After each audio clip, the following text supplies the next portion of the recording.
તો અમે લોકો આવી ગયા છીએ સાવન દાળ પકવાનમાં, જે અમદાવાદમાં છેલ્લા ઘણા ટાઈમથી ધૂમ મચાવી રહ્યા છે સાવનના દાળ પકવાન. લોકેશનની વાત તમને કરું તો આ છે ગોતાથી આપણે આગળની તરફ જઈએ છીએ ઉપર, તો લેફ્ટ સાઈડમાં તમને નહેરુ માર્કેટ જોવા મળશે.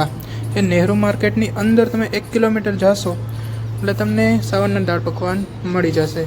અને લોકેશનની વાત કરી દો હજી તો તમને ગૂગલ મેપ્સ ઉપર પણ તમે સર્ચ કરશો સાવનના દાળ પકવાન તો તમને આરામથી મળી જશે. અને એ સિવાય આ વેસ્ટર્ન પ્રાઇમ નામની બિલ્ડિંગ છે એમાં નીચે આવેલા છે, તો તમે વેસ્ટર્ન પ્રાઇમ સર્ચ કરો તો પણ તમને સાવનના દાળ પકવાન મળી જશે. તો હવે આપણે ઓર્ડર કરી દીધો હતો 1 પ્લેટનો, અને આગળ જો આ ભાઈ મસાલા પકવાન પણ બનાવી રહ્યા છે, જેમાં દાળ આવતી નથી, બધી ચટણીઓ જ આવે છે, પણ આપણે તો દાળ સાથે ઓર્ડર કરી દીધો હતો તો આપણી પ્લેટ બની રહી છે. તો પકવાનમાં એમને દાળ એડ કરી દીધી છે, અને સાથે મેઇન જે સ્વાદ છે એમની ચટણીનો જ છે, અને એના થ્રુ જ આપણને જે સૌરાષ્ટ્રનો ટચ છે ત્યાં જોવા મળે છે.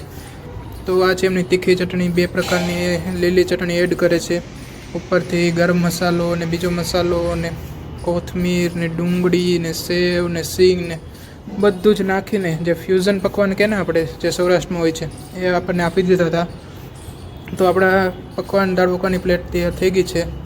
અને અહીંયા ખરેખર તમને સૌરાષ્ટ્રનો ટચ જોવા મળશે, કારણ કે બીજે ઘણી જગ્યાએ આપણે અમદાવાદમાં દાળ પકવાન ખાઈ છે ત્યાં લખેલું તો હોય છે કે સૌરાષ્ટ્રના રાજકોટવાળાને આ અને તેમ, પણ ત્યાં ક્યાંય આપણને સૌરાષ્ટ્રનો ટચ જરા પણ જોવા મળતો નથી.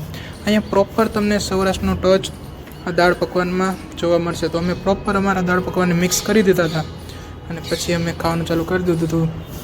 અને લાસ્ટમાં તમને આની પ્રાઇઝની વાત પણ કરું છું. તો ખરેખર તમારે સૌરાષ્ટ્રના દાળ પકવાનનો ટચ જોતો હોય તો તમારે સાવન દાળ પકવાનની મુલાકાત એકવાર અવશ્ય લેવી જોઈએ. અને પ્રાઇઝની જો તમને વાત કરું તો અમે જે આ પ્લેટ મંગાવેલી હતી દાળ પકવાનની તે 70 રૂપિયાની હતી. જે ઓલા ભાઈ આગળ મસાલા પકવાન બની રહ્યા હતા તે 40 રૂપિયાની છે, એક્સ્ટ્રા પકવાન જોતા 30 રૂપિયાના છે, મસાલા છાશ 15 રૂપિયા છે, અને પ્રોપર પાર્સલ તમારે કરવું હોય તો 80 રૂપિયાનું થઈ જશે. તો આવા જ વિડીયો જોવા માટે મને સબસ્ક્રાઈબ કરો યુટ્યુબમાં. મળીએ નેક્સ્ટ વિડીયોમાં.